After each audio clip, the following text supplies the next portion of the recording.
তখনই চ্যাংয়ের বাবার ফোন আসে।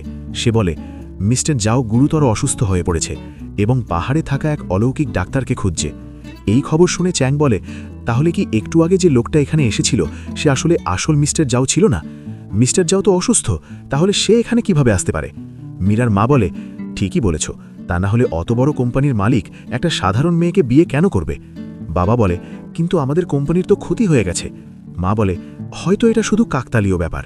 তারপর তারা সবাই পরিকল্পনা করে, যদি আমরা সবার আগে সেই অলৌকিক ডাক্তারকে খুঁজে বের করে মিস্টার জাওয়ের কাছে নিয়ে যেতে পারি, তাহলে তিনি আমাদের ওপর খুশি হয়ে যাবে।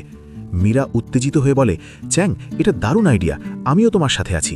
চ্যাং বলে, আচ্ছা, এই তো একটু আগে তুমি আমাকে ছেড়ে দিয়েছিলে মিস্টার জাওয়ের জন্য।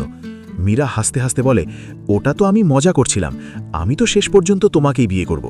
চ্যাং তখন তাকে কাছে টেনে বলে, সেটা তো তোমার পারফরম্যান্সের উপর নির্ভর করবে, তুমি আমাকে কিভাবে খুশি করো। মীরা এদিকে ভাবে, একবার আমি মিস্টার জাওকে পটিয়ে দিই, তখন তাকে লাথি মেরে সরিয়ে দেব। অন্যদিকে মিস্টার জাওয়ের আঙ্কেল বলে, দাদাজির বাঁচার কোনো সুযোগই নেই। যখনই মিস্টার জাও আসে, আঙ্কেল বলে, দাদাজি অসুস্থ হয়ে পড়ে আছে আর তুমি বাহিরে ঘুরে বেড়াচ্ছ, আর তুমি এই কেমন মেয়েকে উঠিয়ে নিয়ে এসেছ?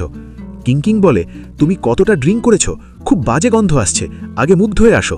জাওয়ের আঙ্কেল বলে, এই জঙ্গলি মেয়েটার সাহস কি করে হলো আমাকে অপমান করার? কিংকিং রেগে গিয়ে তার পাওয়ার দেখিয়ে বলে, শিক্ষা দেব এক্ষুনি। মিস্টার জাও তখন বলে, আঙ্কেল আপনি একটু চুপ করুন, কিংকিং দাদাজির জীবন বাঁচিয়েছিল। আর কিংকিংকে বলে, আগে দাদাজিকে পরীক্ষা করে দেখো। কিংকিং শান্ত হয়ে দাদাজিকে পরীক্ষা করতে শুরু করে। তখন আঙ্কেল বলে, সব ডাক্তারই বলেছে এই বৃদ্ধ আর বাঁচবে না, আর সে মারা গেলে আমিই কোম্পানির প্রধান হব। মিস্টার জাও বলে, অসম্ভব, দাদুর কিছুই হবে না।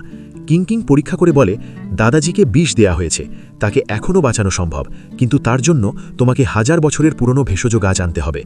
মিস্টার জাও বলে, ঠিক আছে, আমি নিজেই সেটা খুঁজে এনে দেব, ততক্ষণ তুমি দাদাজির দেখাশোনা করো।